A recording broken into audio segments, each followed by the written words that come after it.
We are here with none other than Paris Johnson up in the studio. Yes. And Robert Earl Dean, I'm just going to start off, right off the bat with something like, like this.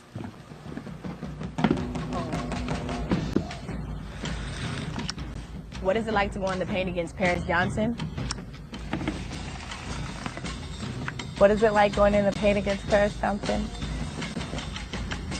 What is it like going to the paint against me? You don't want to go in the paint against me. Good. Look at her. She's got a big body. She's got long arms. People know that Paris Johnson is a shot blocker when they go up against her. The paint is definitely Paris's territory. She's got more blocks than anyone in San Diego State history. I know it's intimidating for guards like me to go into the paint and see Paris there ready to block my shot and send it the other way. She's like a beast. Either they're coming in and they'll get their shot blocked or they'll just go right back out. When I reject an opponent's shot, it makes me feel like the queen of the court. I'm not joking around. I mean business. Come in here and you're going to have a hard time getting a shot up. Paris goes, like if she's going for a block, she's going hard. I'm talking about full on, all over it, just all over it. Wing back, cock back in. It'll probably go like 5 rows into the stands, and sometimes she just screams like, ah! Just to make sure you know that it's her territory. One thing about shot blocking is it's really a skill. Having that knack and knowing what to expect and what a person's going to do makes somebody so good, and that's what Paris has down to a T. Finds a hole, has it blocked by Paris Johnson. To be a good shot blocker, I think it all depends on the timing of a shot going up and just me knowing when to put my hand up and block the shot when they come up for a layup. You have to have something about you that doesn't want to let your team down. You're trying to block the shot to basically secure your hole, make sure that people know that that's your house. So I don't want no one to get an easy shot. Even if it's a foul, they can't get an easy shot. They're going to have to go to the free throw line. You just have to demand your presence, and that's Paris for sure. I dare you to come in the paint against me. Good grammar and spelling Well, are Robert Earl important, Dean, but if I you wanted want to to start write off right essays with that there. inspire, Yeah. I want you to do an introduction, and then I'm going to go down and just talk about my beef that I've had with Paris for a minute. Oh, Lord. And once we get it over, I think we're going to be okay, but we just really got to just talk it out right now, okay? Yes. Okay, so let's do the introduction. We've had so many people on this program. We've had Melba Moore, the incomparable Shirley Murdoch, the Yolanda Adams. We've had so many different types of people from various areas. Mm-hmm. This young lady here I've watched grow up. I've known her for over 10 years now. Mm-hmm. She was the 2007 CIF Player of the Year, and she'll tell you about it and what makes it so special during that time and the circumstance. Mm-hmm. It'll show you God had his hands on her even then. She has a single game record at San Diego State for 9 blocks in a game. She has a single season record at San Diego State for 94 blocks. Then she has a career for 267, which is a record at San Diego State that still stands. And she has the Mountain West record. She's a 4-time All-Mountain West honoree. She helped San Diego State Aztecs to the Mountain West Tournament Championships in 2010, leading to a Sweet 16 appearance. She's played overseas for 5 years, Australia, Poland, Spain, Kuwait, United Arab Emirates. None other than the Paris Johnson of San Diego High. Woo, woo. Good morning. Good morning. Good morning. Good morning. How you doing? I'm good. Happy to be here with you guys. Okay, all right. We're glad to have you. So I just wanted to, just talk it out with Here you you right go. now. Okay. Now, as y'all know, y'all been knowing that I've been talking about how my shoulder has been hurting and it's been I have no parts inflamed. of that. Right. No parts. You know what I'm saying? and I told you it was like an old injury that had really came back. Well, when Paris Johnson was 12 years old, I started talking a whole bunch of nonsense on the basketball court with her, and I said I would take her to the paint. Uh-huh. And when she blocked my shot, it just dislocated his whole shoulder, and I ain't been the same since. Right. So Miss Johnson, why you had to do that to me when you was 12 years old? That was wrong. I mean, and then she looked down as I fell to the ground. Yeah. You know, that's when I was Stop in it. shape, right? Right. And she looked down and she looked over at me and said, "I told you, don't bring it to the paint." You just saw up there what she that's what I'm said. saying. But at 12 years old, she just messed up my whole life. Well, you Your know whole what? life? Yes. You know, I had to go. That's when I really found Jesus. You need to stop. Right, he does. He's so full of it.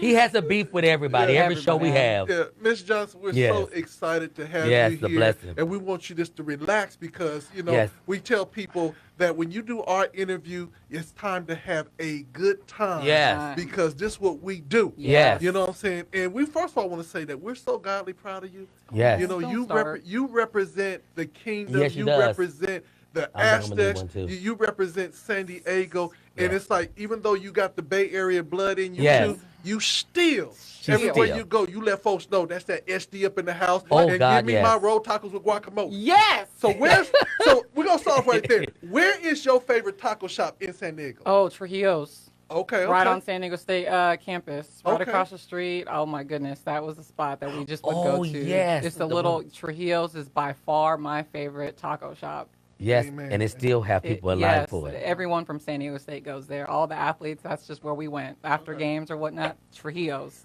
So I'm going to ask you, I'm going to let Robert get in on this, but I want to No, start but you off go, by you just start. asking start off.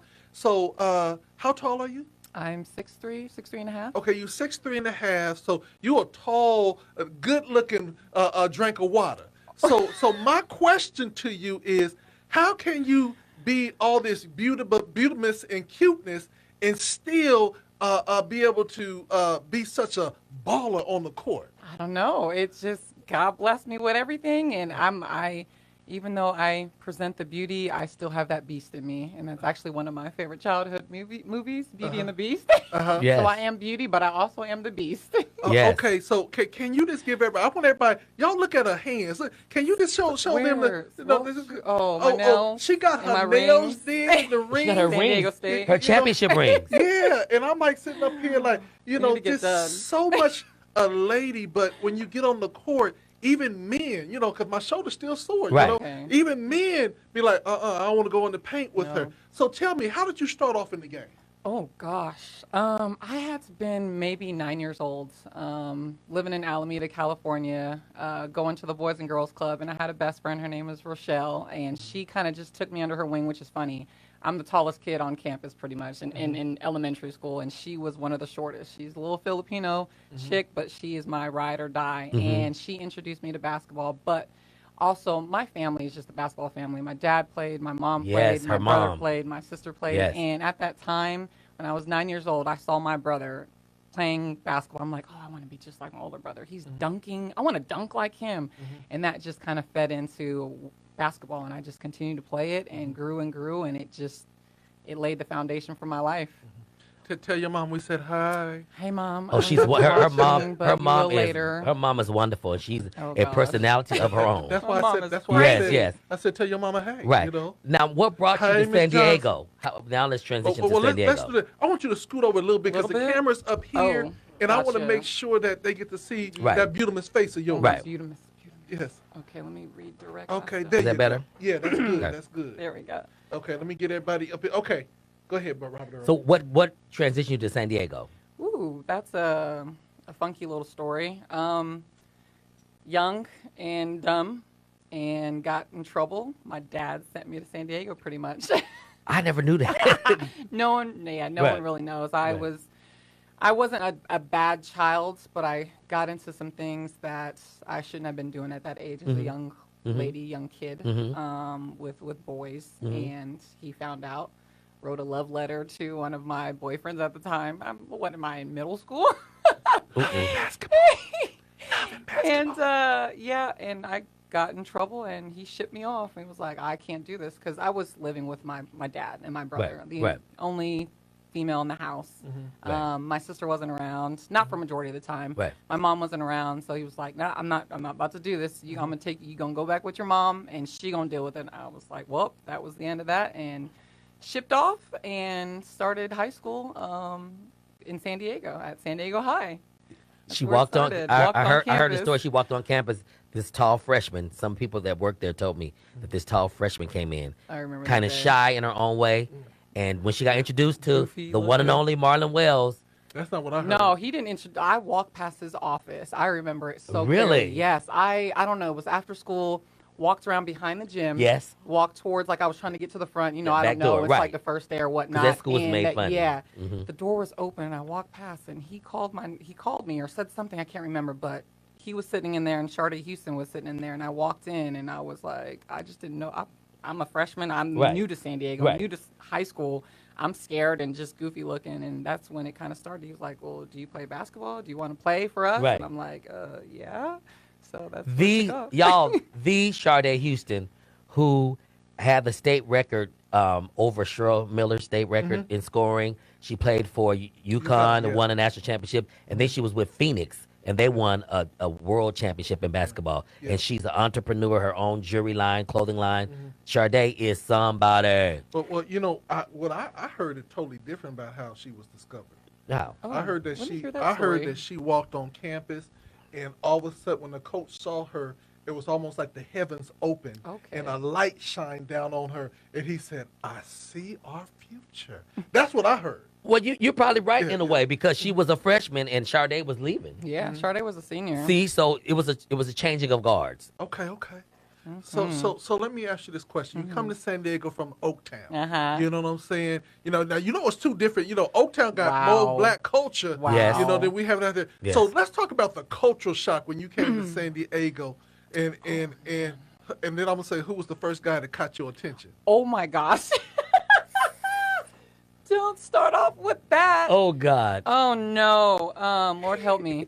Wow, let me see if I can even remember that culture shock. It was different. You know, coming from Oakland. Obviously I didn't grow up in the midst of Oakland, but I still was in it a little Right, bit. right. But San Diego High, going on campus, the culture shock, it was a lot of the blacks, a lot of the Mexicans. Yep.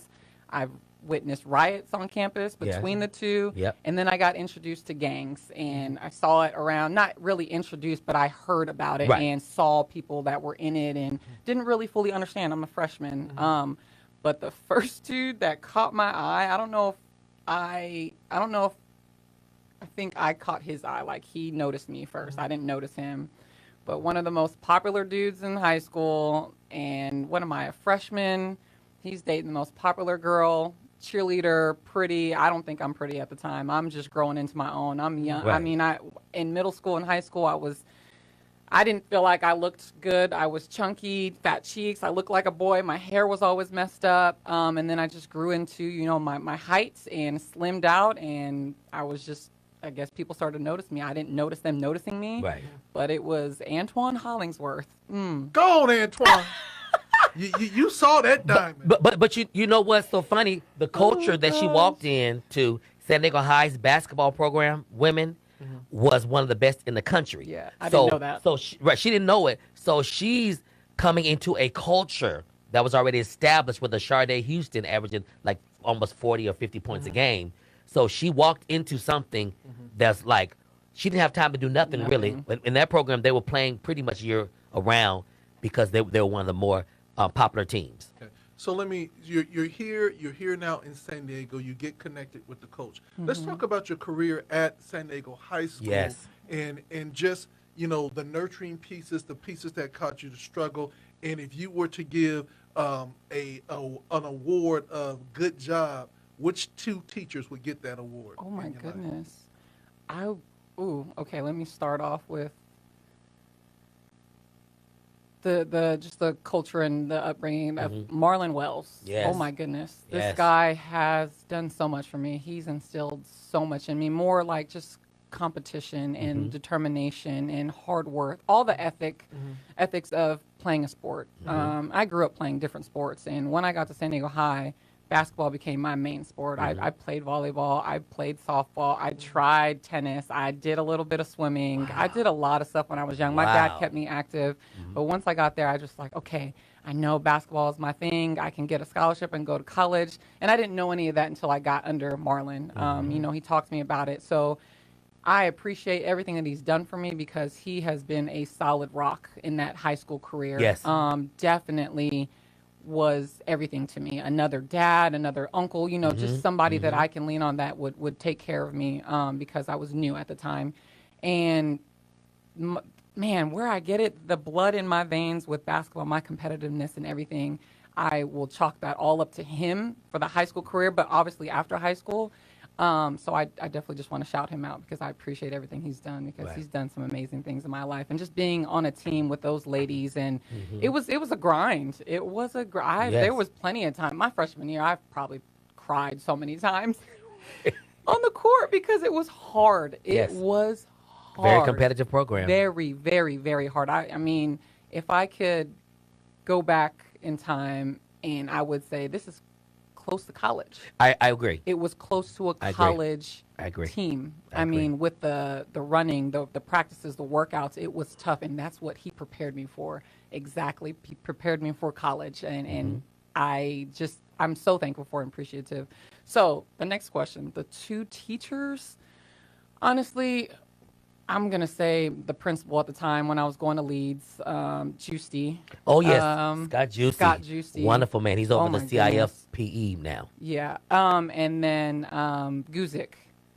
Ty Guzik. Ty Guzik. Those two men, man, I'm in the time in high school, I know I can get to it, but I went through a traumatic time. I got into a car accident. Yes. So I can get into a little bit more details of that, but I just want to shout them out because Juicy, after my accident, after I got out the hospital and was recovering, he set me up with a physical therapist and allowed me to leave at sixth period because sixth period is just like, PE and our practices. So I was able to leave to go to physical therapy my senior year of high school to rehab and get my leg back because I broke my leg, my femur, the biggest bone in your body. The biggest bone in your body. I have a metal rod, screws. So he did that for me, and I want to thank him because that was big time. It helped me so much. And especially to have a person that care that much about you as a student, because at most schools, and I've worked at a few of them, once you're hurt or something, okay, next person, who's next? But Scott Juicy, Ty, Lonnie Jones. Yes. These people were just so phenomenal for the San Diego High culture. Yes. Yes, and Ty Guzik, that was my dude. Like I would hang out in his office and help him do work or whatever. Like I had a free period, so I would always go in there and just hang out and talk mess with him and just enjoy the time. And he was there for me, and I appreciate that. So those two are those two ones that I would say helped. And you had a good counselor too, Ali Serta. Ali Serta, yes. She definitely was one of the best counselors I've had, and I mean, It's so many. It's so many. San Diego High was filled with such good souls, and they saw it, stuff in us. They tried to help everyone out, and obviously some people strayed away, and some people stayed the course. But I just want to shout out to all those teachers at that time. That was, my teachers or teachers that I came across, because there was obviously we split up in those different schools, so I wasn't engaged with every single teacher, but. The teachers that I came across, I just want to say thank you because I see it now. Being a teacher in a sense, a coach and everything, I see what impact they make in our lives. You as well, Coach Dean. Come on, you're one of those people too. You were around. And she didn't run track. She was going to. Her senior year before the accident. Remember, you were ready. I wanted to do track. I wanted to do football. Yes, I wanted to do everything. Yes. But basketball was my main sport. I remember coming down in my jeans and flip-flops running over hurdles. I was like, I said, you can't be doing this. I'm going to do it. I said, they're going to kill me. You cannot be doing this. She was with some of her friends who ran for me, Jovan and Amber between and Amber and Ashley. Yes, all those people. I'm telling you, I worked at San Diego High, and I'm still the track coach. But the culture, I mean, just the Kim rules. Oh, yes. It's just the Mr. Murphys. It was just so many people there that influenced the young people and tried to steer them in the right direction. And we wanted everybody to go to college. We wanted everybody. You even played with so many great people that ended up going to college. Jamil Horn. Oh, yeah. Played for the University of Arizona with Lou Olson. And the line goes on because you had numerous girls from your team alone that went to all Division I schools. Yeah, different levels. And that's the great thing about it, that it wasn't just, get to D1, get to D1. Wherever you can fit wherever you feel comfortable. school. You go, and it wasn't a thing. And now all of a sudden, I'm on the other side, and I see it. It's like people are forcing, like, you got to go to D1. So these young Yes. kids are like, It I got messes them D1. up. It messes them up when they don't get to go. It messes them It up. does. It does. I mean, that's just what they instill. It's like, if you don't do this or get to this level, you're not successful. And is that's so that's wrong. kind of the mindset I had after college. I wanted to go to the WNBA so bad. That was But like you had a dream. tryout. They called you for a tryout, right? I went to a tryout, like a camp. Yes. In Tampa, Florida, and it's just a bunch of seniors or overseas players or what have you. We're all just trying out for it, but I didn't make it. But in my mind, because I didn't make it, I didn't think I was successful, and it wasn't later on like that doesn't define my success. No society, the WNBA, no one that says. I mean, I left and played overseas, and I saw everyone kind of fade off just because I didn't make it. I lost friends or lost contacts. I didn't feel like people appreciated me because I would see Sade everywhere. Right. She made it. Right. Candace Wiggins, she made it. Right. And though they went before me, made it to the WNBA, and then here I am not making it. In my mind, I'm like, dang, I feel like I'm nothing because no one talks about That me. was God setting you up. Exactly. Amen. Y'all having this 2-on-2 We conversation. Sorry, I mean, you over here. I'm sorry. And I'm just the cameraman. No, you're not. You don't have to be the cameraman. Put that down and engage. Right. But can I? Yes, sir. Now? Of course. Father Jesus. Robert Earl, let me get my camera back. Not Hey, today, y'all. praise the Lord. Not How you today. doing? Okay. I wanted to say to everybody that are to Miss Paris, I actually have been in Unified for quite some time. So when you got injured, you were the talk of the district. Oh. So many people were concerned about you. Wow. So many people were like, wow, how can we help this young lady? So let's just talk about the accident and how that set you up for the next stage in your life. Oh gosh, where do I even? Because you were recruited by Baylor and some of the big schools, big programs. Oh my gosh, I was recruited by Baylor, University of Florida at the time. I was recruited by pretty much everyone. I think at the time I really, really wanted to go to North Carolina. I wanted to be a Tar Heel. Tar Heel? Yes. Wow. I really did. But I have a box of letters from every school pretty much, except Tennessee? for UConn. You know what? I can't remember if Tennessee. I feel like there was some letters, but, it's different. They send letters. Of course. But who am I actually talking to? Yes. Or who is Communication. Marlon talking to? Yes. And what schools are really on me? Or are they just sending me these love letters? That's important for y'all that are listening. It's important. So, yeah, that accident, man, it was the summer just before my senior year. Ooh, geez. Lord, I know you with me. I was in a tough relationship. I mentioned Antoine Hollingsworth. We dated for pretty much my entire high school career. And in the beginning, it was great. He was a phenomenal football player, basketball player, but he was a knucklehead. Yeah. And my heart, I think I can always help people because I just have a big heart, a big smile, and I see something in people, and I want them to do great, because I want to do great for myself, so I want to be surrounded by people that are doing great and that will push me. When I fall, I need you to pick me up or tell me, hey, this ain't the way to go. In my mind, I'm thinking I'm doing that, but in the end, it just became toxic. Once he left high school, he went to City College right across the street. Yep. Yeah. And it just became very toxic. We would fight and argue, and I'm 16 years old?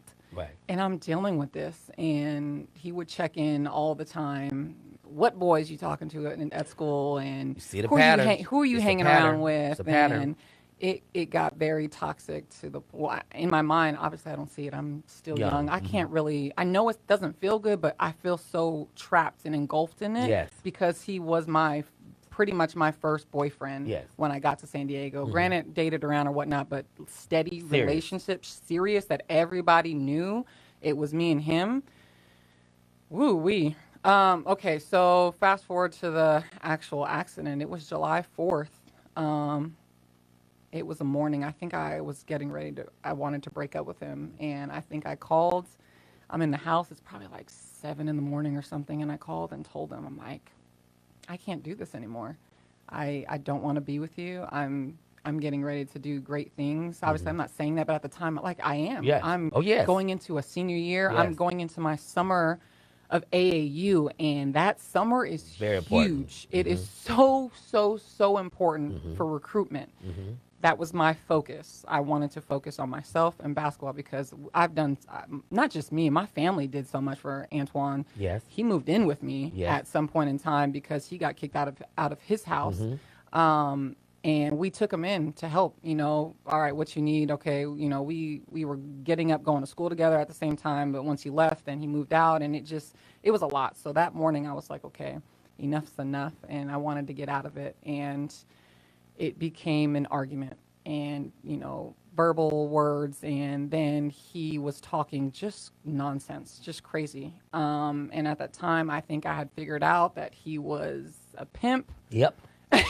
You were waiting for that, huh? No, I'm just saying, because it's all planning in my mind Yes, as well. I figured out that he was a pimp at the time. I know he was messing around with one of my teammates. I will not disclose names. Right, but I didn't know that. And at the time, she was already gone. Right. They were in the same class. But I had figured out that I was obviously listening to voicemails, hear her on his voicemails. That thing. I'm Wow. intuition and Wow. speaking, and I'm like, I gotta find out what is going on, so I have the proof to say, hey, this is why you're doing all these things. So I would, do my investigation skills. God's hands. Exactly. God's hands were on you then. Yeah, they were. So, I figured that out. So I'm like, okay, I got to get out of this. And he just called, just saying nonsense. I'm about to drive off this bridge. The cops are following me. Like, just so many crazy things. I'm like, what is going on? Like, Right. why are you saying all this stuff? Are you saying it so I can feel sorry and Right. bring you back in, or what is it? Moving forward, he shows up at my house. And I'm living in military housing in Point Lomax. My stepdad is in the military, right. and he shows up at my front door, and I don't know where my parents were at the time. Honestly, I think they were probably out getting stuff. It's 4th of July. Right. People start early, get stuff together. I think at the time I had one of my AAU teammates staying with us because she was from New York, Tasha. And then I don't know where everybody else was, but he shows up, and we just get to fighting in the house, Jesus. fighting outside. And then all of a sudden he's like, come on, get in the car. I'm going to go pick up my friend. You ride with me. And I knew I shouldn't have gotten in that car. Something told you Something on the inside? told me, but I still did it. Listen to what Oof. your inner man says. It never leads you wrong. Oof. So I jumped in that car, and I'm crying still, and I'm just everything. I'm like, I don't know what to do. I'm 16, 17 years Right. old, and I just got into a fight. I'm trying to break up with this boyfriend of mine that's, been 3.5 years, what have you. Right. And I get in the car, and we're, driving, and he's speeding. Jesus, that would be terrifying. I'm sitting in the passenger seat holding on, telling him to slow down. down. You know what? This is crazy because no one knows the story. In the paper, they covered it up. Of course. And but now I'm telling it. So he is speeding, and I'm holding on, and he's flying over hills, flying through red lights. I'm like, you need to slow down. And we're just arguing and fighting while he's driving. I'm crying, I'm screaming. I want to get out of this car, but he's just going. So I can't remember. I think he stops. I forgot what happened. I don't know if something, we pick up a friend. I can't remember all that because I literally block all that out of my mind. I don't want to ever think Because about I heard it. you were going to an airport to take his friend to the airport. That's what the story was. That's what the story was. Okay. That wasn't the story. So anyways, I forget what happened. We get back on the car. We're driving around. We're literally passing like Balboa Park. And then there's the merge to get over to the airport, Yep. right? That silly merge Yes. that comes in. It's a quick one. It's really ridiculous. Yes. Yes. But we are on the 5 part of it. So we're not, people are merging on from the 163, Yes. I think. Yes. And he turns and looks at my phone, or he asked me, where's your phone at? Let me see who you've been talking to. Because obviously he thinks, oh, you've been talking to some dude. That's why you're trying to break up with me. And that's not the case. And he tries to grab my phone from me on the other side and loses control. Jesus. Loses control. So we're on the far right, loses control. We end up going all the way to the left, hitting the medium, Jesus. hitting it once, spin around, smack it again. And right there, I'm just like, I'm sitting in the car in the passenger seat. I put down so much pressure with my left leg, that the reaction. I'm tense. I'm stiffing up like I need to put my foot on the brake or something, right? Right. And immediately after the car stops, I look down at my leg, my left leg, and I see it. It's just, it looks disgusting. Like, something is wrong. It's broken. Right. It's something. I have nothing else wrong with me. No scratches, no nothing. But I look at my leg and it's fat and it just looks unnatural. You didn't feel any pain then? I did. This is where God gave me so much strength, because I sat there and I was like, okay, I feel this pain. But my first reaction, it's a funny story. I picked up the phone to call Marlon because I knew right away, all right, I ain't got no summer. I can't play AAU. Right. Let me hurry up and tell him in the midst of this accident that I can't play basketball anymore. Right. Isn't that crazy? She worried about a basketball. That was my first reaction, to pick up the phone. I dialed it and I was like, I can't. It's too much pain. I couldn't even focus because I started to feel the pain. Ooh. Hung it up. The next one was the hardest one. Whew. You had to call Fousey? Hey, Mom. I see you in there. Oh, no. I picked up the phone and I called my mom. Yes. And I said, I just got into an accident. I'm on the 5 North. I know she would be coming the 5 South because I know where my house is. Yes. She said, you're lying. I was like, I would not joke about this at all. Right. I'm in an accident. She just hops like, look at her. I was Yeah. home you were home when you were, okay, never mind. I don't know what happened. See, it's all foggy, but she got in, came over. So in the midst of her on her way, Antoine is out of the car, just yelling. And he's throwing a tantrum. In the midst of a car accident? Yes. Well, I'm sitting in the car because I'm stuck. I can't get out. My door is messed up. Wow. The front of my side is messed up. But he gets out and just, I don't know if he's trying to stop people to help, or he's just throwing a tantrum. And I'm like, man, what is going on? Calm down. Like, I'm in the car hurt. Right. I'm trying to be as calm as I can because I know I can't, there's nothing I can do right now. Helpless. I'm helpless. Wow. I'm trying to hold in my tears. I feel the pain. And he's just running around. I hear police. I hear the ambulance. And I hear everything. I smell the smell of the car. And it's just so vivid. People are trying to calm him down. He's getting angry with the police. I'm like, you need to calm down. I'm telling the police, can you please go calm him down? Because this ain't helping me. Right. He obviously is fine because he's walking around, a couple scratches or whatnot. And I'm sitting there just trying to hold it and just be strong. And the strength that I feel that I had in that time was incredible, because I know my leg is broken. I know something's wrong. Right. I just got into a car accident, but I'm still. You had peace. I had peace for a second. Yes. Peace, calm. My mom shows up. I'm trying to calm her down because I know my mom is crying. So I'm trying to calm her down. And hey, I'm fine. I know I'm not fine, but I'm fine right now in this moment. So I know the next thing I need to do is just get out of the car. So, I'm going to let those first responders do their job, and everyone else just calm down, let them do their job. Right. And they bring, what is that called? The Jaws of life or death or Jaws. I forget. And they have to go on the back behind me. They lay my seat down. In that moment, they pulled me out. Wow. Excruciating pain. Jeez. There's nothing I can compare to that at this time. And it was so painful. I can't even explain that feeling, but once they pulled me out, I was fine again, and they put me in and sent me up to UCSD. And I just hear the sirens, and at that time I don't really know what I'm thinking, but I just hear the sirens. I still smell the car, and I'm just trying to calm down. And I get into the emergency room, the ER, and they was like, okay, we have to cut, your shorts and your sports bra off. I'm like, no, don't. Those are my favorite. Don't cut them off. So I remember that. I'm like, don't cut my favorite sports bra, my shorts off. I don't want that. Right. I'm still focusing on other things, like silly stuff. And I laugh about it today. But yeah, that her favorite sports bra. Right. And shorts. Right. Oh my goodness, how funny. So how did you get to the recovery? The recovery was really, really hard. I wanted to hear about what happened in the what happened there. Oh, okay.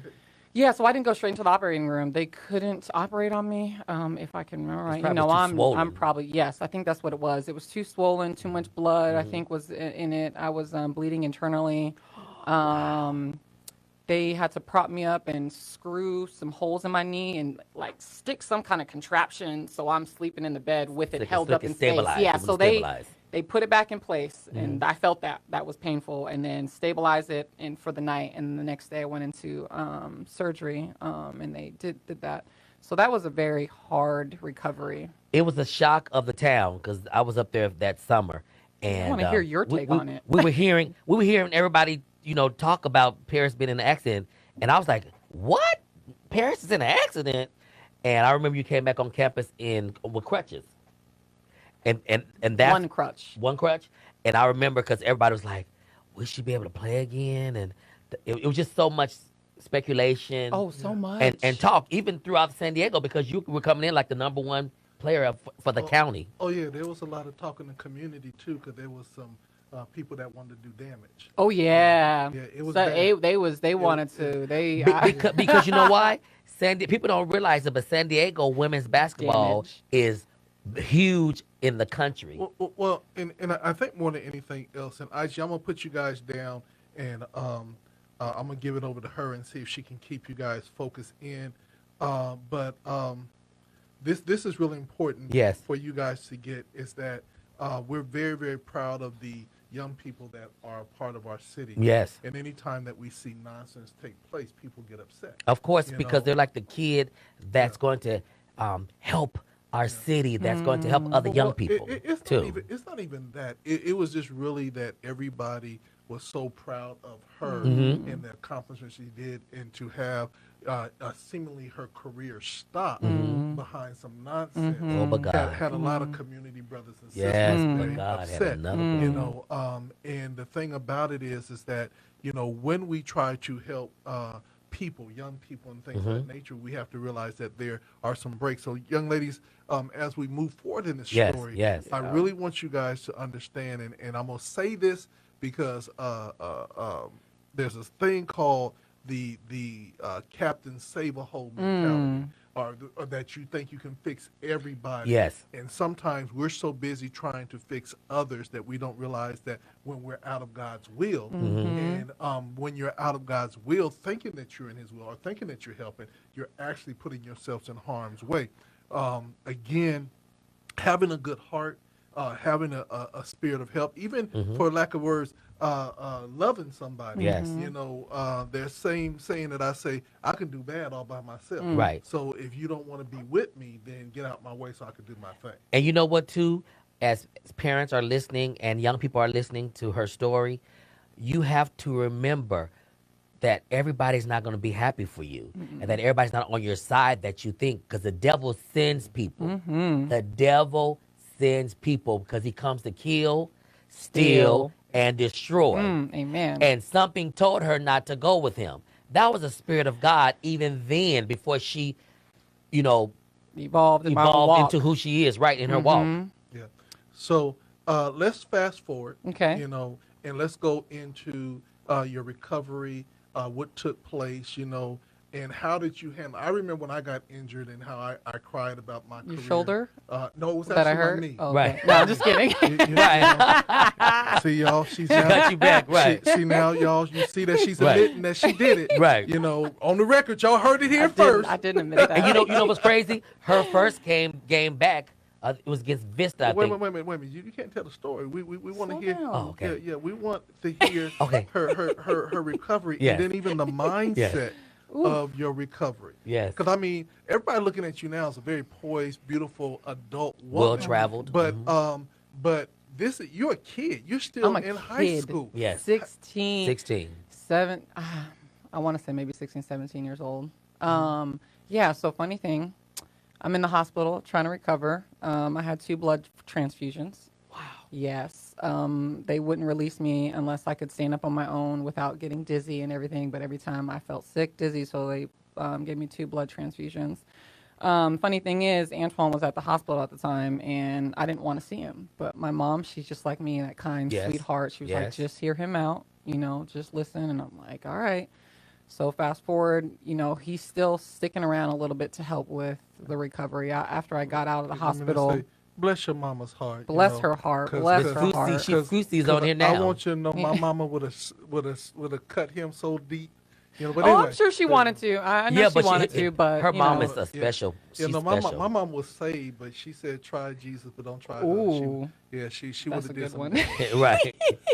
Yeah, so I ended up getting released, and I just saw, my mom was just, I had a little brother at the time. Oh, I don't know yes. how old he was. He was young. Mm-hmm. She was trying to work. I believe my stepdad was off on the ship, so it was Mm-hmm. just her. Mm-hmm. And I was like, I don't want you having to, take care of me and Mm-hmm. whatnot. So Antoine would come and like stay the night at least. So Right. I stayed downstairs in a Right. recliner. I lived in a recliner because I couldn't sleep in my bed. Wow. It was too painful to lay in my bed. Wow. So I just parked my little spot on that recliner, and he would come over and help whatever I needed, get to the bathroom or anything I needed. And after that, he would leave, and then my mom would, do everything else. But that was hard. Going to the bathroom was hard. And I know I think the first few days I was upstairs, and it was terrible. Like I couldn't get up. I would just say, Mom, just grab a towel and put it under me, and I'm just going to have to use the bathroom right here in bed. Wow. And I'm 17, 16 years old, like having to use the bathroom on myself in bed Right. because I can't get up can't because move. it hurts. Wow. And it was too painful, so we had to just go downstairs. We lived in the upstairs and downstairs. Go downstairs and just stay in that recliner.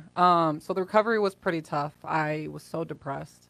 I didn't think I was ever playing basketball again. It was funny about the speculations you said earlier. When I was actually in the hospital, I had a bunch of, I don't know, I think there was some blog or forum. People were talking about, oh, I broke my neck, my back, Right. my legs, my arms, my shoulders. I'm like, That's always. how are people making, like, how does that start? Because if they don't know something, then they They're make just up going to stuff. make it up. And Yeah. I'm like, It was pretty bad because I had heard you was on life support. no, you didn't. Are you serious? Yeah, we had heard that you were on life support before we found out the whole story. Oh my gosh. That is crazy. It's crazy. Yeah. So while I was in there, I'm hearing all that stuff, and I'm getting a bunch of letters from people all around San Diego. La Jolla Country Day was kind of like our rivals, Yes. but they sent flowers and Oh, cards. yes. And I was like, wow, there's a lot of people out there that really care. And it felt really nice. And then so moving forward to that recovery time, slow process. I didn't think I was ever going to play basketball again. I was like, I'm done. I don't care. I don't even want to try to recover. I'm kind of over it. I'm depressed. I don't want to do anything. But something, I can't even remember what that something was. And I think we're getting ready to start school again. I was like, no, I cannot sit in this and be defeated. Mm-hmm. Be defeated. There's no way God has brought me through this just to leave me here. Mm-mm. And I was like, I set a goal for myself. I said, once school starts, I want to be able to just walk without crutches, or at least use one crutch. Mm-hmm. For some reason, I was like, I don't want to show up to school with two crutches looking Right. helpless. Right. I don't want to wobble around or anything. Right. So that was my goal, because the doctor said I would never play again, and that's what kind of fed into me. And it's going to be a long recovery, and it took me about 6 to 9 months just to really recover, and that's pretty quick. Yes. Which is great because that metal rod, once that rod is in me, my bones are going to heal pretty good. So it's not like any ligaments. Right. It's different with knees Right. and everything. This is a bone that has a metal And to it- help support it, yeah. and, grow back. So, yeah, that recovery was hard, but I got through it and walked on the campus that first day of school as a senior with one crutch, still Yep. had a limp, I and remember. was still in pain. I was in pain throughout, I don't know, probably 2 years. When I got to college, I was still in pain my freshman year of college. Because I think I pushed myself too hard, and that's my stubbornness. Yes, of course. Right. Right. That's me wanting to, I'm not going to sit out my senior year. Right. There's no way. I'm not doing that. Right. I'm going to play. I want to win a CIF championship. I want to, commit to a college. I was so determined that I wasn't going to let that, set me back. Wow. So I just pushed myself through the pain. I'm constantly in pain and pain. Even and in pain, practice and stuff? In pain and pain and pain. Pain. And you never showed it because I would come into the practice and watch. Never showed it. Good support system. Man, I once I started playing, granted, Marlon Wells left and went to Bishop, so that was also a very hard situation to deal. I mean, it was my senior year. In my mind, I was like, he just gave up on me. He left because I was in a car accident and I wasn't going to play again. Right. But that's what I fed myself. Right. That wasn't true. He had to do what he had to do for his family, and Right. it was a good opportunity to, take over at Bishop's. Yes. And we had a conversation about that years ago. Legendary and program. I cried and apologized for the anger that I had Right. towards him because there was nothing Had nothing to do there. with him. He had nothing to do. So we had a new coach, and it was just hard. A new coach doesn't know the system or what we're doing. And I kind of had to lead the team, and I stepped into a real leadership role after an injury, after battling a toxic relationship, all that, and I wanted to still lead. And that was tough because like I said, I practiced in pain, played in pain, but I never wanted to like come off the court. I knew sometimes when it got too bad, I'm like, okay, I have to step off, like practice situations. All right, I'm just going to stand to the side. But in games, I never wanted to like come off, and I would leave wrapped up in ice or whatnot. And man, from there it just kind of took off. I was still playing in pain, but I knew then I'm going to be fine because I came out of it already. Now I can interject. This was preseason stuff. Yeah. And her first game back, she scored like 42 points against Vista. It was at Vista, right? It was at Vista. I remember that because Lonnie went on. Lonnie. Oh, 47. 47. Lonnie went off on me. Like, I don't know what I was doing. I think I was being such an a-hole. You probably was. I don't know what I was doing. I can't remember, but I remember him going off on me. He was like, you know what? You need to fix whatever you got, your attitude, whatever. Right. Fix it right now because it looks disgusting. We talk about that Right. and laugh all the time. Right. And then it's like, all right. That's when it just clicked and woof. It just continued. And was player of the year. after that, yeah, I was player of the year my junior year. And then my senior year, no one has ever won player of the year back to back. Not that I can think of. But I researched it for her division. Nobody has, but I think some other divisions. Candace was for. Okay. Yeah. So that was amazing. Just after that year, like going through that whole senior year, I committed to San Diego State early on. Yes. Had the press conference. Yes, and I remember. That the funny thing, because once I got into the accident, just like everybody else, all the colleges stopped recruiting me. Yep. They just I fell remember. off because obviously speculations, they don't know. But the top three that stayed with me was University of Florida, Baylor, and San Diego State. Now, San Diego State was just everything because my sister was playing there at the time. That's right. So I got to know Coach Burns. Hello, Beth. Yes. Beth Burns and the whole Yes. staff. So I really built a relationship with them. And that's key in your recruitment. You have to build a relationship with the head coach, not the assistants. You can, granted, yes, because a lot of assistants do a lot of the recruiting and reaching out, but reach out to these head coaches, build a solid foundation relationship with them, because when you get to college, you got to have that relationship with your head coach and not just lean on the assistants. Yep. And I obviously learned that being an assistant coach at a few different schools. But yeah, so San Diego State, I committed there, was excited, and then my high school career kind of just kept going. Granted, it didn't end up the way I wanted to. We didn't make it to the CIF. We lost in the playoffs against Was it East Lake? East Lake, and I cried my eyes out. I was there. I was bawling because I was like, no, this is not how it's supposed to be. I'm supposed to come back from this injury and still win a championship. But looking back, I still won a championship in God, in his kingdom, because I walked through that and came out a real champion. So let's talk about playing with your sister in college. That's the thing. I didn't get to play with her. She was there for 2 years. She went to LA City College. She was at San Jose State prior to that, but didn't. Yeah, I didn't know that. Yeah. Wow. My sister, man, she got a story. Desiree's on here. Oh, my Hey, sister. Desiree. She goes to New Creation Church. We're trying to get through the interview. Oh, I'm sorry. Sorry, no, I got to speed it up. I know Right. we're taking It's all the okay. time. Come on. So yeah, my sister, she got a good story too. She was a basketball phenom in Seattle and went to Renton High School, tore her ACL, and I watched her go through some painful situations with her ACL, and just remember her and her machine, that machine bending and hearing her cry. That was a time when she was around when I was living with my dad, but I witnessed that. So she went to San Jose, didn't have like a real career there, left. LA City. She went to San Diego State once Beth Burns got back there. So she had her first stint there. She came back. Coach Y as well. Coach Y was recruiting her at Oregon State. So sister went to San Diego State, played there 2 years. As I was coming in as a freshman, she was graduating. She was leaving, yes. So I know we always talk about like, man, if you would have stayed, and she would say, hey, I'm trying to redshirt and play when my sister comes in. And Beth was like, well, what am I supposed to do without you? I can't have you I need you to play. Right. I need to play. So Yes. that was that. So she left. I came in, and freshman year, I started every single game. Freshman to senior year, probably missed a few handful of practices, not much. Like I never wanted to be injured. I never wanted to sit out. I wanted to play every single game. I wanted to practice, and my career in college was just amazing. It was tough as well because Marlon did what he could to prepare me for that. that level. Now at that level, Coach Division Burns was I. trying to prepare me for professional. Yes. And it was tough, but I was so determined. I wanted to just be the best and do everything I could. Granted, I had my knucklehead times, but I loved basketball. It was my passion. How long did you keep the rod in? I still have the rod, and that rod can't come out. Really? Yes. It was rumored that they took it out your No. sophomore year. No, it was a screw. So Gotcha. yes, I had a screw in my hip. So after my freshman year, I was still going through pain Okay, right gotcha. there in that hip area. I know I would always go to my trainer, get my whole leg and my hips wrapped up in ice after every practice, after every game. I'm like, okay. My trainer at the time was Gina. I'm like, Gina, something needs to be done. This pain in my hip it hurts too bad and it's grinding. And she's like, all right, we're gonna take it out after the season. And I'm like, cool. So I went up, quick thing.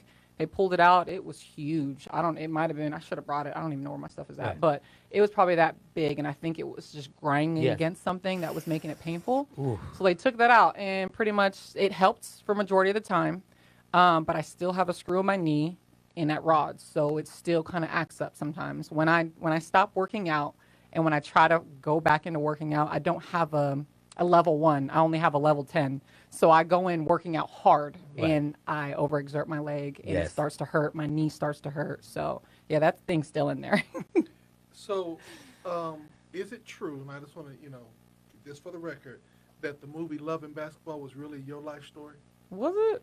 I'm just Nah, asking. it wasn't my life story. Okay, I just wanna You know who's You're talking. silly. Right, you know who's You're talking. silly. That was a good movie, but not my life story. Okay. And- so let me go forth. Okay. Okay. We get through college. Get through college. What was your major? Social science. Okay, so you social science. You graduated. Graduated. And what was the next step at that point? Playing professionally overseas. Okay. That was my goal. I didn't want a 9 to 5. In my mind, I didn't. Right. I hated school. Right. I don't blame hated you. school. Me I too. didn't. I was not a student athlete. Granted, I got good grades. She was academic. She I had good was, grades. but I just didn't care. Basketball. I was a jock. Yes. I was a literal jock, and I went to class. Not all the time, but I did. I try to do what was right all the time. Granted, I will slip and fall. We all fall short, right? Yes. And after college, I wanted to obviously play in the WNBA, and I remember sitting there in the coach's office watching the draft, and I see my name pop up on the screen and say like best available, and I'm like, oh, it's gonna happen, because I was looking up on the mock drafts. You know, the mock drafts have all kind of things, and my name was in it, like to go third or something or whatnot.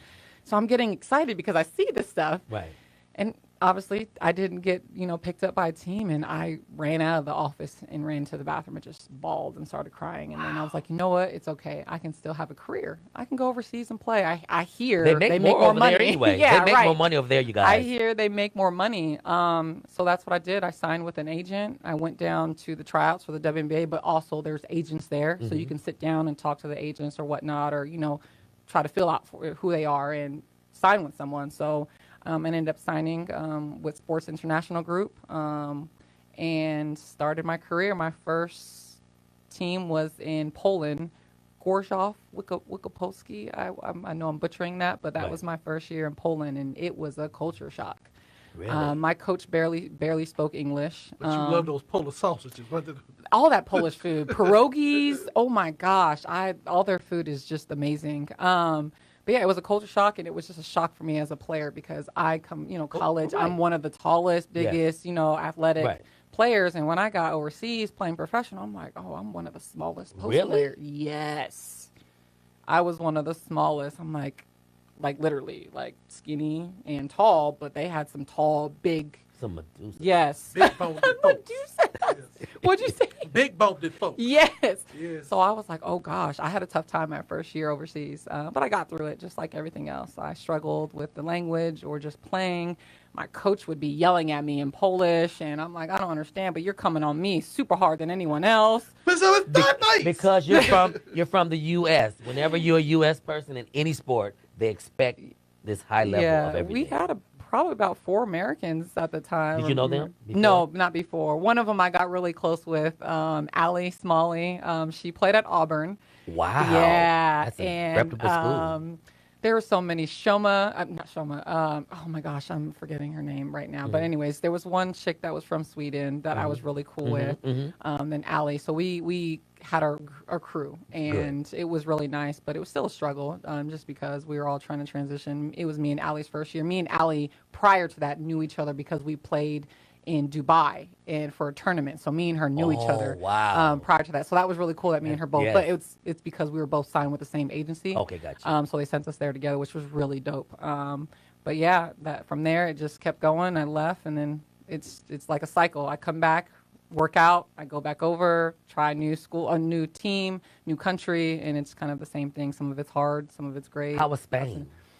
Oh gosh, Spain was tough. I was just coming off an ankle injury, so I went in late into the season, and same thing. The two coaches there barely spoke English. It was a lot of Spanish, and they were really mean.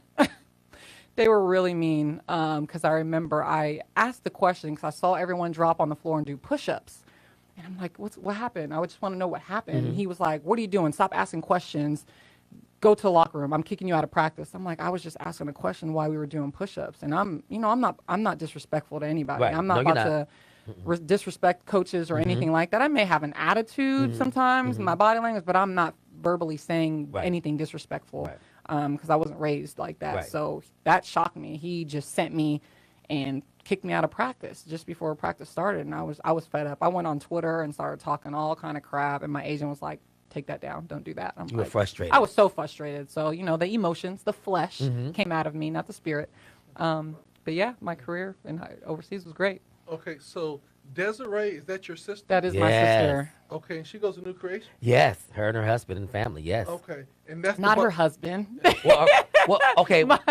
My niece's dad. Her niece's dad, I'm sorry, her niece's dad. So she was a baller too?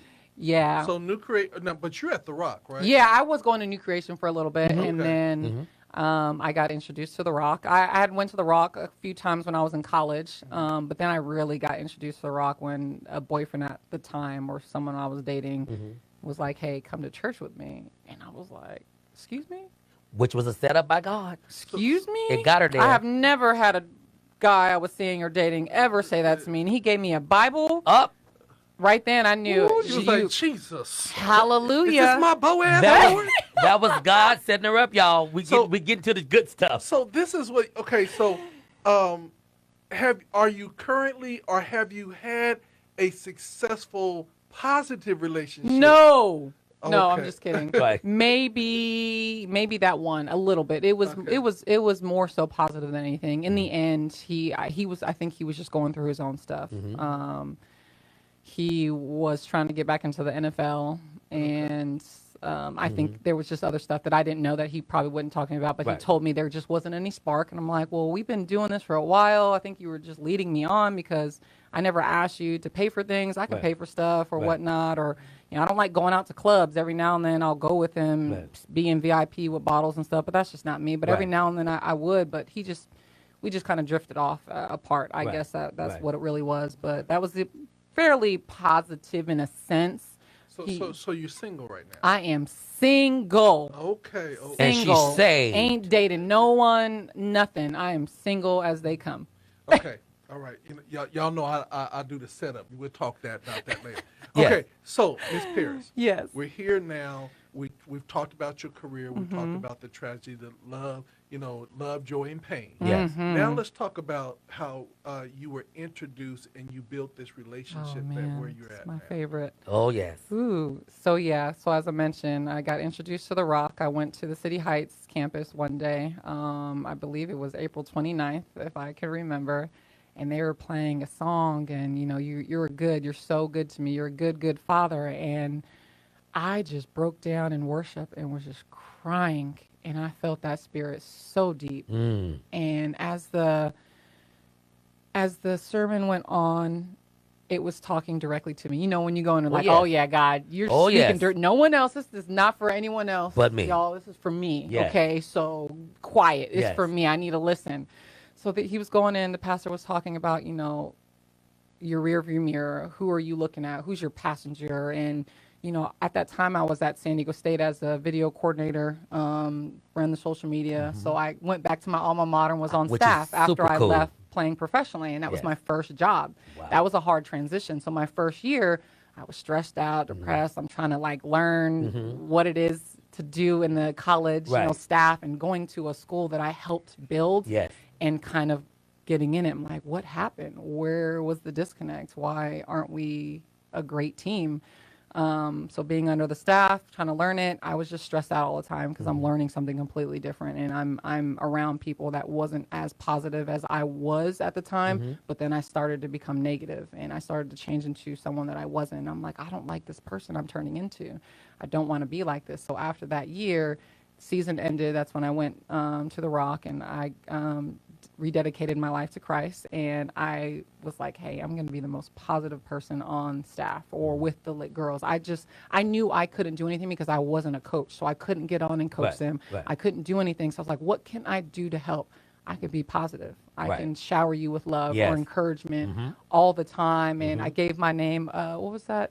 The CEO, dang it, I read a book. It was I'm blanking out on it, but I was like the energy giver, and that's how I just came in. I'm positive, I'm uplifting, and that's how I want to stay. So then I started going to the Point Loma campus and writing in my journal and doing daily devotionals, and I just felt God's love just grab a hold of me and was like, this is who I created you to be. My identity, I thought my identity was in basketball. Oh, no. I thought my whole life was basketball. That's wrong.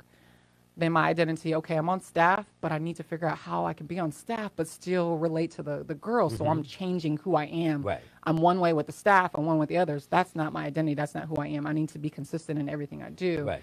And my identity is I'm a child of God. I am everything He created me to be. I'm the head, not the tail. He's everything to me. So I need to follow Him and Him only. Right. And from there, my life has just changed. I decided I wanted to get baptized March 25th, 2018. I got baptized at the Rock, and that was amazing. And then from there, I decided I wanted to actually step into coaching, and that was a great ride, like figuring out, okay, I need to reach out to these coaches or apply. And then Utah State had a position open. I heard some people say, hey, reach out, do this, do that, do that. I'm like, got it, did it, do it. Went to an interview. They immediately wanted me after the interview. And I'm like, but then you have the people in the background. Why are you going to Utah State? It's Mormons. It's a bunch of white people. matter. I'm like, I don't care about that. It's a door. It's a door that God opens, and I need to walk through it. I need Yes. to obey. Yes. When He leads, I need to follow. Yes. So that's what I did. Then from there, stayed there for a few months. Another door opened. Hawaii came knocking. I'm like, hello. Was that when you were born? That's where I was born. I was born in Full Kahuku, circle. Hawaii. Full circle. circle. My family was there I at the heard you time. only took the job because you could go and surf and wear a bikini, in the afternoon. That's what I heard. That's what you heard. That's exactly not Another it. rumor. And your mama was there. My mom was there at the time. Yes. My mom, my stepdad, my Yes. little brother, and my stepsister. Yes. So that was no brainer. Obviously, I got talked to the head coach and figured out, okay, this is good. I want to come here and be a part. I'm not coming here to have fun Right. and be with my family, Right. but I'm coming to work, Work. but I can still be with my family because I've been separated from my family for years. Yes. I traveled, across the world, always gone. I'm missing out on birthdays. Right. My niece was born. I saw her. They immediately took her to the NICU. 7 days later, she was being released, but that day she was released, I left to go overseas. How was it? Was it a lonely role being away over there for, because it's hard It being is. away from your family. Yeah, it was lonely at the time. I didn't feel too lonely because I'm like, hey, I'm enjoying basketball. Living my life. I'm Professional. living my life and enjoying it as a, getting young paid. woman getting paid. I mean, I never thought about the money. It was cool, but I just wanted to experience stuff, and I got the opportunity. So I really never looked back. But now when I think about it, it was lonely. I didn't have anyone come visit me. Like, I see a lot of people have their friends, their families, their significant others fly out to visit them. I didn't have anyone come visit me. And the people that I were there with, whether it was imports, Americans, or from other countries, they became my family. I would hang out with them and, FaceTime and, do all that great stuff. But it still was different. I would have wished I had people come visit me, friends, family. That would have been amazing. So I'm gonna ask this question, this for general information, because a lot of the female athletes that we see a lot of times come up, they somehow feel like they can't keep their femininity, or they can't keep their relationships um, with men, so they choose other direction. How did you maintain who you are? I mean, that's a tough one because I struggled with that as well. My femininity and dealing with different men, and was interested in the opposite sex at one point, and didn't go very far. But I don't know. I was like, I know God has a man of God out there for me. I mean, obviously overseas at the time, I wasn't fully in my walk. I still did, was still spiritual and everything, but I wasn't ingrained in it as I was when I got baptized and rededicated my life. But I don't know. I was just me. Like, I wanted to be whatever I wanted to be. And I wasn't going to let anyone tell me otherwise, whether it was this or that or this or that or anything. I was just experimenting with myself of who I am and letting that be, and not hiding what I wanted to be or do or anything. Right. So I never had anyone put a lid on it, and my lid was open, and I just flourished of who I am. Young, black, African American, Samoan. No one really knows that I'm mixed with Samoan, so that's always a thing. But I just embrace me, and who I am is just who I am. Whether I like men or women, I just love, like, it's just me. So I don't know. I love just to walk in my light and not let anyone dim it. Right. Yeah. Because God saved you up really good. Yeah. And it's funny how she got here, because I would go to San Diego State games to watch her because I was on the coaching staff. It was just funny because I was on the coaching staff. For track. One of my former athletes, Michaela Howden, ended up playing there, and Eric Judge ended up playing there. That's right, Eric. And these were all kids that have been a part of our track and field program. And she was a fan. She came to all the track meets to cheer her friends on. But something just kept telling me, get in touch with you. I would send you messages every now and then. I would see you at games. Because I even came to see Desiree. I even came to see Desiree because I was just a fan of your family and a fan of San Diego State.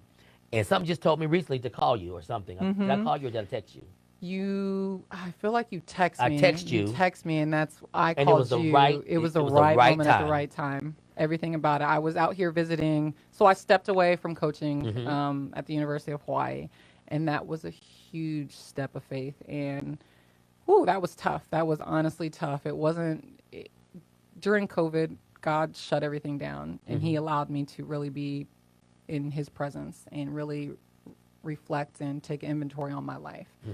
And because I played professionally, then I started coaching, I'm still being taken away from my family. Granted, I adore these young women that I've coached, and the staffs that I've worked with. Absolutely adore everybody from San Diego State to Utah State to the University of Hawaii. There is no hate in my body for anyone, because that's not how I roll. That's not how God made me. Right. So whether I had a good experience or not, it doesn't matter. I appreciate the experiences I've had. So I stepped down, and I obeyed God, because this was something I could have stayed and coached for. But how did you get the guts to step down from a job? You were back at home.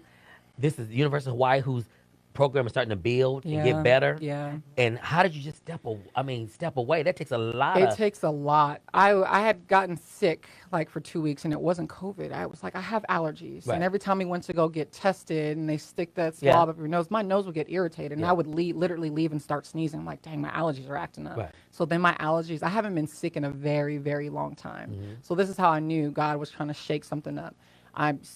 Pull me, drift me, like separate me from everything that's going on. It's becoming stressful a little bit. It's a lot to handle. It was after my first year, more responsibilities and everything, which is great. It helped mold me and shape me, but it was becoming a lot for my mental.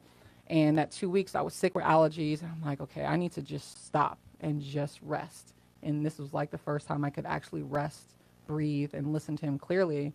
And He was like, I need to move you somewhere else. I need you to be in a different assignment. I put you in this assignment for long enough. You've done what you've done. You've done all you could. You planted the seeds. You do what you have to do. I'm going to move you somewhere else. And immediately, I thought I was going to stay in Hawaii. I was at a church there, attended a church, New Hope Leeward. My family, I miss them. And I applied for a position there, didn't get it. That's fine. And I really thought I was going to stay in Hawaii for a little bit and get a job. I was like, you know what? God is pulling me back to San Diego. I knew he was going to use me for something so big, so powerful, so wonderful, something for his kingdom. And I came back for Christmas, just before Christmas, Thanksgiving, and I stayed out here for about a month. And I just was like, man, I miss my people. I miss my tribe. Like this is where I have my people. Why do I have to keep leaving and not being around them? I need the strength of others. Like I felt like I was giving all my strength that God was giving me to, you know, the players or whatnot, or people I meet. I'm like, I need to be refilled too. Yes. I need people to help That's refuel important. me. That's important. And get back to a community that where this is my community. Yes. This is absolutely my community. San Diego High, San Diego State, the church, the Rock. My community is here. I want to serve here. Right. And he pulled me back, and immediately that's when you called me, and it just clicked. We had that conversation. You started crying I on cried. the phone. I knew it. I felt the spirit, Yes. and I was crying. I'm like, he has something. I don't know what it is, but I feel it, and I want to be here present. I want to be obedient. I want to be clear-headed and be still, so you can use me the way you want to use me. I know you want to mentor younger players early on because it's very important. Very important. Because your niece is playing. She is playing. I'm actually coaching her team on This Saturday. is a basketball family, y'all. My first coach. So I'm working with EBO. It was an AAU team that I played for, but this is like a separate branch off of EBO. Just because she's playing in it, I went to a few practices and I was like, I want to help. So I want to help these young ones. They're very young. So I'm like, I love kids. I love to interact and play with them or whatnot and make it fun, because at that level, it's not about winning right now. No, it's about having fun and teaching. And teaching and just instilling some good things that sports can do. And then eventually, as you get older, you laid your foundation. Yes. So when you get older, you lean on that foundation. And I feel like at that college level, I feel like there was kind of a disconnect with high school coaches, the AAU, college coaches, their skills, their mentality. I know there's different backgrounds. It's like a meat market now, though. Oh, my gosh. It's more or less how many people I can get to pay this money more than it is the skills of basketball. You know, and that's in all sports. The track, and I'm a track coach, it's gotten so bad. We've lost. Back in the day, we grew up, people wanted to invest in kids, teach them and nurture them for the scholarships, the free schools. Now it's money, and parents have to be careful. Yeah, Well, it's a mess. I'm gonna interrupt right now because they're getting ready to go into coach talk and everything like that. Let me swing this back around right here. Well, y'all, Who is Sasha? This is My cousin. She's crying. I love you. Wait for you to stay focused. I am. Okay. Lord Jesus. I'm excited about this, Robert O'Dean. This is definitely an amazing interview. Oh, my God. The reason why we wanted to take time with you, sis, and just wanted to make sure that you were comfortable to share your story. Yeah. One of the things that we are very, very vigilant about is making sure that people get to hear the whole story and unapologetically the whole story. And I still feel like we have a couple more layers to get to. Oh, yeah, we do. And, I'm not going to book Robert O'Dean's show, but since I'm producing his show. My TV show? Yeah, the TV show. We got to have you back so you can continue. Goodness. I want her. Can I and just come what's and- the other basketball player that left basketball to help that guy get out of prison? First of all, Oh my Moore. gosh. Moore. Why am I blanking Moore. right now? Maya Moore. I Oh, want her and gosh. Maya Moore together. But no, I'm gonna produce the first show. You can do the second. You can come up with My the- first show's already Will Downing. No, so I'm it's saying already the done. first show with her. Okay. Okay, and then you can produce the second show. Ye- 'Cause I would really, you know what I would like to have? What? Is a trifecta. Her sister and her mother Ooh. on the same show. Because her mom was a basketball player as That's what well. I'm like She saying. was. She played in high school. You She was know? a beast. You know, I She wanna fouls all do the that. time. She's tough. She's Samoan, so, I, you I know. do want to say, that we're godly proud of you for how you have made your transition. We're looking for some great things from you in the coaching field, but I'm looking forward to your own sports TV show. And you hosting some shows and sharing your gifts and talent. What we love to do here on GOD Radio is to show people that Christian and kingdom citizens are all over. They're just not in the choir stand Right. or in the pulpit, Right. but they are representing the kingdom all over. And we wanted you to tell your story to encourage young women that it's okay to get out. And you don't have to die out or be injured out. You can get out. On your It's own okay terms. to make decisions that might not be popular to everybody else by playing overseas. It's okay to leave what you consider to be a great career move because God told you to move somewhere else because, being obedient Yes. is so important. Very important. Amen. We thank you for being all that you are. We thank you for your heart for the people. We thank you for celebrating your family because a lot of times people feel like they've done it all by themselves. Wow. We thank you for being transparent, and we want you to know that you always have a home here at GOD Radio. My shoulder will heal and Oh, everything. stop it. But I know. you are a part of us, and because you are, therefore we are, and we will always be there. I want to give you an opportunity for final words, Okay. and Robert Earl Dean, if you have any final words, and then we're going to end this interview to say to be continued. Yes. Okay. Well, I appreciate the both of you for having me on, especially you, because if you didn't make that phone call and ask me to be on the interview, this wouldn't have happened, and I wouldn't have came into, my full potential of what I want to do Yes. in God's kingdom and come back and serve in the community. I'm looking to start a nonprofit. I'm trying to figure out the steps and everything to do that. This and, guy right here and will help you. I smile, and I live that because I smile. I love to smile. Right. And it's, serve, mentor, impact, love, and establish. And I want to ingrain that into the young athletes that I come into contact with, or anyone I come into contact with, really.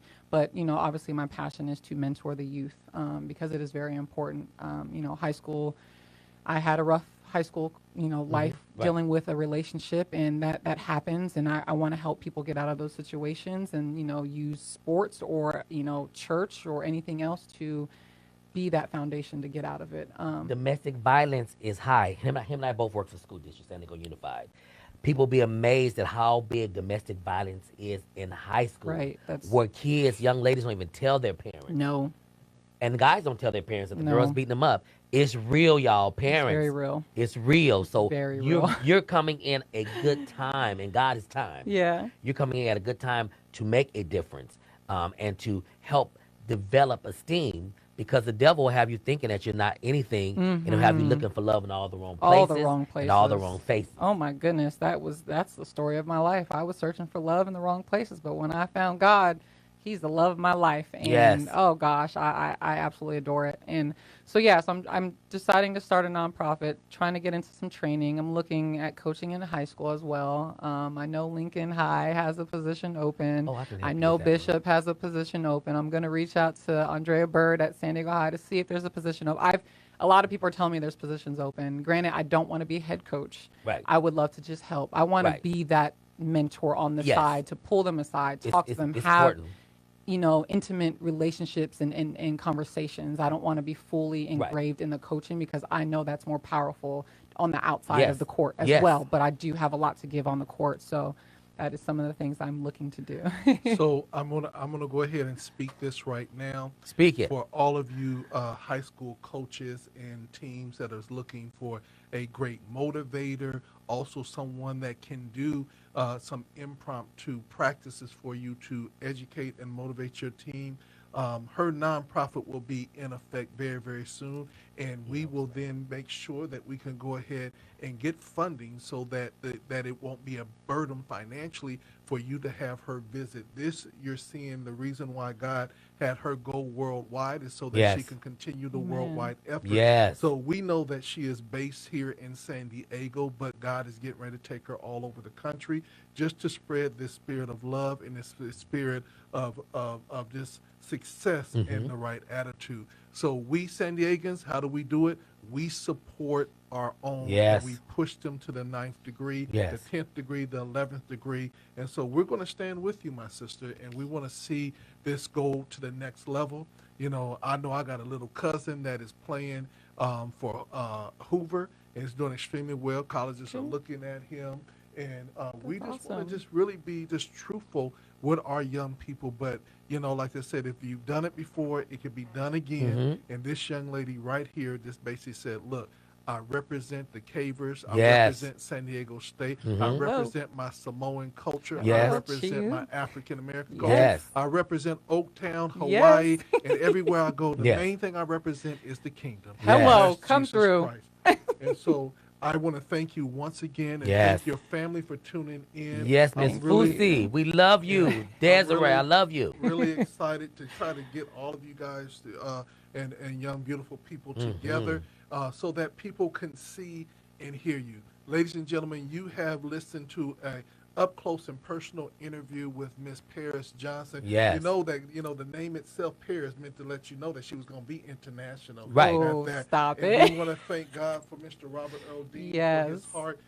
He's a visionary to say that we're going to do more than just music, Yes. but it's all kingdom building. Yes. And right here on GOD Radio 1, to the IG people, I had to have this here, Robert Earl Dean. Let's talk about your brother, because he played for UNLV. Yes. Oh, for a little bit, yeah. Yeah, My but older brother, but he it don't did. He matter. played. To He go to played for college, yeah. that's He Division played I. for a little bit. He played at San Francisco Chabot. He did a lot of good things, and that was one thing I was like, man, if you would the have just whole kept family. going, it would have been awesome to see. And I love my older brother so much. My little brother plays too. This Yeah. dude is growing Yes. into his own. Yes. So San Diego State, come on now, y'all yeah, gotta and they get got a with good him. program. Y'all gotta get with him. That's Yeah. what I'm saying. To be continued. And if y'all would like to see her do her own sports show, y'all hit me up and let me Oh know my gosh. so that we can go ahead and get her back here very, very soon. Well, this is Dr. LT Robert Earl Dean. and Paris Johnson. right here on GOD Radio 1. Y'all have a blessed weekend.